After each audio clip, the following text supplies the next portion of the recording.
मैं आपसे दो तीन चीजें कहना चाहता हूं। पहली चीज यात्रा के बारे में, और जो मेरा अब पिछले 1.5 साल का जो एक्सपीरियंस रहा है। पिछले साल हम भारत जोड़ो यात्रा पे निकले। 4000 किलोमीटर चले, कन्याकुमारी से कश्मीर, और हम सबको, मुझे तो पहली बार हिंदुस्तान को नजदीकी से देखने का मौका मिला। मेरे दिमाग में एक हिंदुस्तान था, एक इंप्रेशन था, और जैसे ही मैं चलना शुरू किया, वो इंप्रेशन टूटता गया, बदलता गया, और अंत में जब मैं कश्मीर पहुंचा, मेरा रियलाइजेशन ये था कि जिस चीज को मैं हिंदुस्तान मानता था वो एक्चुअली हिंदुस्तान था ही नहीं। वो मेरे इमेजिनेशन का हिंदुस्तान था, अनइन्फॉर्म्ड हिंदुस्तान था। और ये जो मैं हिंदुस्तान भारत जोड़ो यात्रा में जिसको देखा है, ये भी एक प्रकार से अनइन्फॉर्म्ड हिंदुस्तान है। ये पहले वाले हिंदुस्तान से बेहतर इन्फॉर्म्ड है, मगर ये भी हिंदुस्तान की समझ नहीं है, सुपरफिशियल है। मगर उस यात्रा में दो चीजें बड़ी क्लियर थी। एक कि हिंदुस्तान नफरत का देश नहीं है, मोहब्बत का देश है। और इस देश में, इसके डीएनए में रिस्पेक्ट, मोहब्बत, ये बहुत गहरा है। तो चलते चलते मेरे दिमाग में यह सवाल आना शुरू हुआ कि अगर यह नफरत का देश नहीं है, यह पहला देश है जिसने इंडिपेंडेंस की लड़ाई मोहब्बत से लड़ी, और कोई देश है ही नहीं। मतलब कहते हैं कि civil rights movement, Gandhi ji की फिलॉसफी, उसने गांधी जी की फिलॉसफी का प्रयोग किया, मगर जो उनको डायरेक्शन किसने दिया? उनको डायरेक्शन गांधी जी ने दिया, हिंदुस्तान ने दिया। साउथ अफ्रीका में मैं गया था, मंडेला जी ने मुझे यही कहा कि हमें जो औजार दिए गए, हमारी फ्रीडम स्ट्रगल के जो औजार दिए गए, वो अफ्रीका के औजार नहीं थे, वो आपके औजार थे, हिंदुस्तान के औजार थे, और वो औजार हमें गांधी जी ने दिए।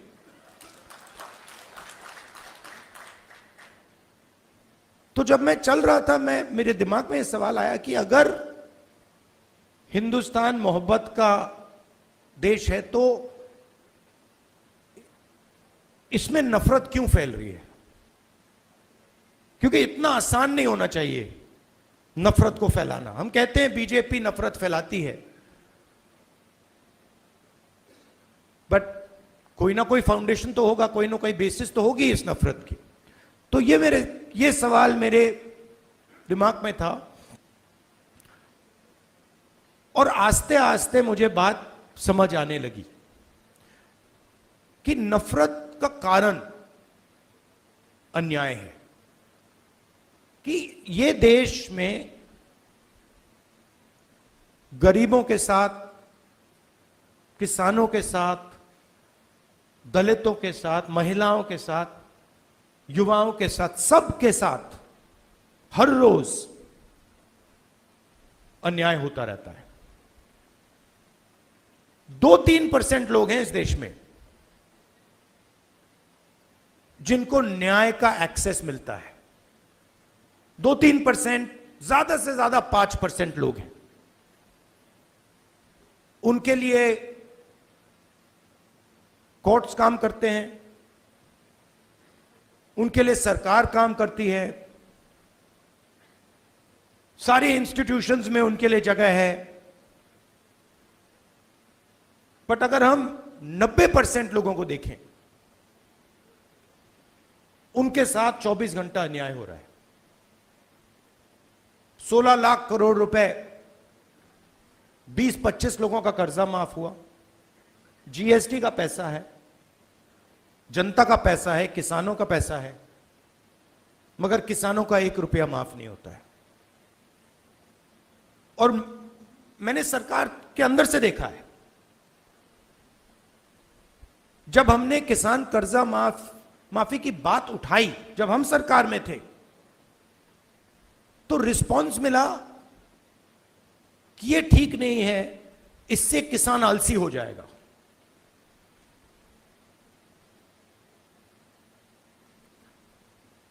मनरेगा से गरीब व्यक्ति की आदत बिगड़ जाती है।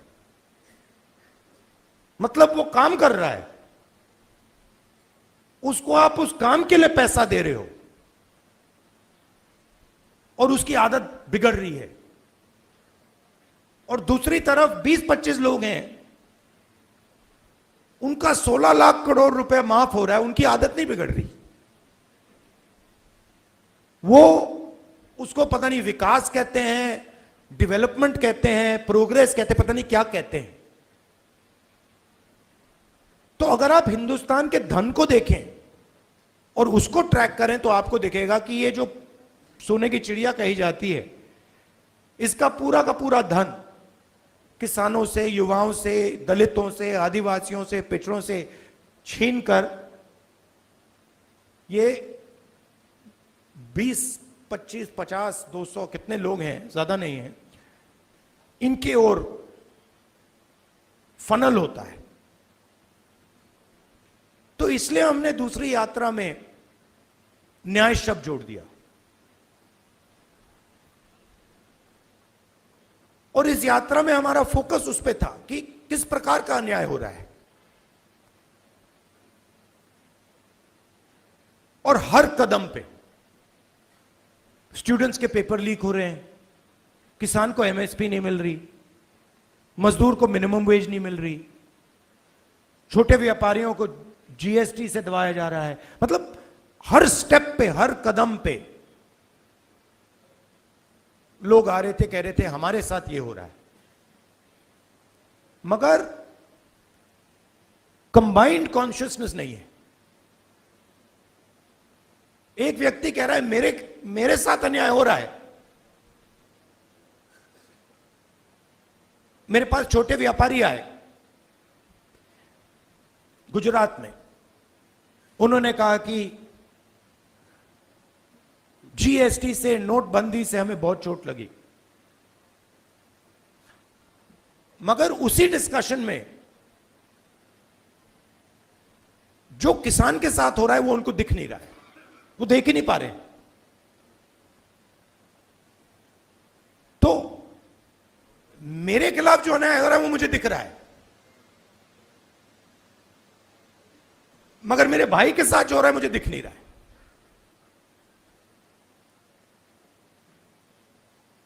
तो ये बहुत जरूरी बात है, क्योंकि जब तक आप अपने भाई के साथ जो अन्याय हो रहा है वो नहीं देखोगे, तब तक कोई मूवमेंट खड़ा नहीं हो सकता। मैं जूडो करता हूं और उसमें एक बड़ी इंटरेस्टिंग चीज है। उसमें जमीन पे गिरना पड़ता है, फेंका जाता है व्यक्ति को। तो जब पहले व्यक्ति शुरू करता है तो वो अपने आप को प्रोटेक्ट करने की कोशिश करता है। जमीन पे गिरोगे तो फिर आप अपने आप की रक्षा करते हो। फिर थोड़ा एडवांस्ड होता है, फिर उसको बात समझ आती है, वो जमीन की रक्षा करना शुरू कर देता है। मतलब don't protect yourself, protect the mat. और बड़े मजे की बात दिखती है कि जब आप जमीन को प्रोटेक्ट करते हो तो ऑटोमेटिकली जमीन आपको प्रोटेक्ट करती है। तो मूवमेंट कैसे बनती है? मूवमेंट जब बनती है जब मैं अपने दर्द को छोड़कर मेरे साइड में जो खड़ा है उसके दर्द की रक्षा करना शुरू करता हूं। ऑटोमेटिकली वो मेरी रक्षा करेगा, उसको करना ही पड़ेगा। तो ये एक मेंटल लीप की जरूरत है। सबको दिख रहा है कि भाई किसान को दिख रहा है, मजदूर को दिख रहा है, सबको दिख रहा है, मगर एक दूसरे का दर्द नहीं दिख रहा किसी को। मेरा एक्सपीरियंस है दूसरी यात्रा का। आखिरी बात देखिए, आपने राहुल गांधी का नाम बहुत बहुत बार लिया। कांचा जी मेरे दोस्त हैं, उन्होंने नारे भी दे दिए।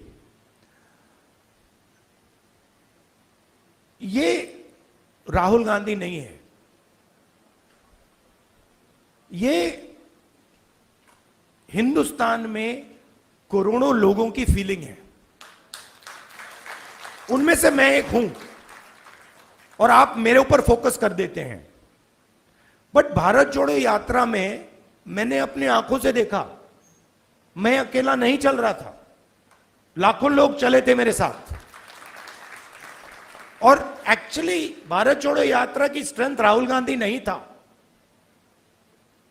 भारत जोड़ो यात्रा की स्ट्रेंथ वो बाकी लोग थे। तो उन पे भी फोकस होना चाहिए। लड़ना हमें एक साथ है। और ये हिंदुस्तान के दो एक्सप्रेशंस के बीच में लड़ाई है। ये राहुल गांधी, मोदी, बीजेपी, कांग्रेस के बीच में लड़ाई नहीं है। हिंदुस्तान के नेचर के अंदर दो आत्माएं हैं और ये उन दोनों आत्माओं के बीच में लड़ाई है। एक आत्मा कहती है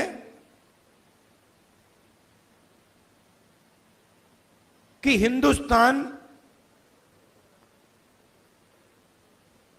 बीच से चलाया जाएगा, ऊपर से चलाया जाएगा और सारे लोग ऊपर देख के ऑर्डर लेके इस देश को चलाएंगे। और ये एक सोचने का तरीका है हिंदुस्तान में। बहुत सारे लोग इसको मानते हैं, एक्सेप्ट करते हैं।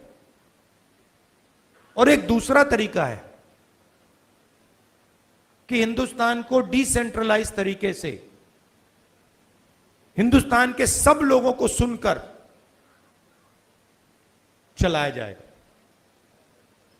जिसको हम, अगर आप धार्मिक तरीके से बोलना चाहते हैं, शिव की बारात बोल लीजिए। कि सब लोगों को जगह देके निर्णय लिया जाता है। जैसे योगेंद्र यादव जी अभी बैठे हैं, बड़ी इंटरेस्टिंग बात आपको बताऊं। 3-4 महीने पहले इन्होंने हमें कहा, देखिए हमें ये जो गारंटीज हैं, हमें क्लियरली बता देना चाहिए देश को कि इंडिया गठबंधन आएगा तो क्या करेगा। और आज मैंने इनसे पूछा कि आप बताइए, ये जो हमने गारंटीज देश के सामने रखी हैं, इससे आप खुश हैं? तो इन्होंने कहा मैं खुश हूं, मगर बहुत केओटिक डिस्कशन हुआ। केओटिक डिस्कशन हुआ क्योंकि ये एक्चुअली कांग्रेस पार्टी की, राहुल गांधी की, खारगे जी की इंडिया गठबंधन की गारंटीज नहीं है। ये एक्चुअली हिंदुस्तान की आवाज है। उसको हमने चुन चुन के सुन के निकाला है, उसको रिफाइन किया है। बीजेपी ये काम कर ही नहीं सकती क्योंकि उनका तरीका सेंट्रलाइज है, ऊपर से बोलते हैं। नरेंद्र मोदी जी रेडार की बात करेंगे, सब कुछ नरेंद्र मोदी जी से निकलता है। उनके विजन में और आरएसएस के विजन में ज्ञान एक व्यक्ति के पास है। किसान के पास ज्ञान ही नहीं है, मजदूर के पास ज्ञान ही नहीं है, बेरोजगार युवक को कोई समझ नहीं है। आईआईटी की डिग्री है तो पूरी दुनिया को समझ गया। यह थिंकिंग है। तो इसके खिलाफ हमारी लड़ाई हो रही है। हिंदुस्तान का सबसे बड़ा साइंटिस्ट, जितना उसमें ज्ञान है उतना ही ज्ञान हिंदुस्तान के किसान में है, बस दूसरे तरीके का है। मैं बंगाल गया और वहां पे वो महिलाएं थी, इसी यात्रा पे महिलाएं थी, वो बीड़ी बना रही थी। उनके हाथ में जो स्किल थी, बीड़ी बनाती थी वो, उनके हाथ में जो स्किल थी मैंने अपनी जिंदगी में कभी पहले नहीं देखी। मैंने ट्राई किया, मतलब एक बीड़ी मतलब मैंने रोल करने की कोशिश की, नहीं हो रही थी मुझसे। तो वो सालों का, मतलब सालों की स्किल है वो, और उसका इस देश में कोई आदर नहीं हो रहा। उस महिला को आप फाइनेंशियल सपोर्ट दीजिए, उसकी मदद कीजिए, मेक इन इंडिया उससे करवाइए और फिर देखिए क्या मजा आता है। तो ये दो अलग तरीके की सोच की लड़ाई है। इसमें हम सब एक साथ लड़ रहे हैं। बहुत अच्छा लग रहा है और घबराने की कोई जरूरत नहीं है।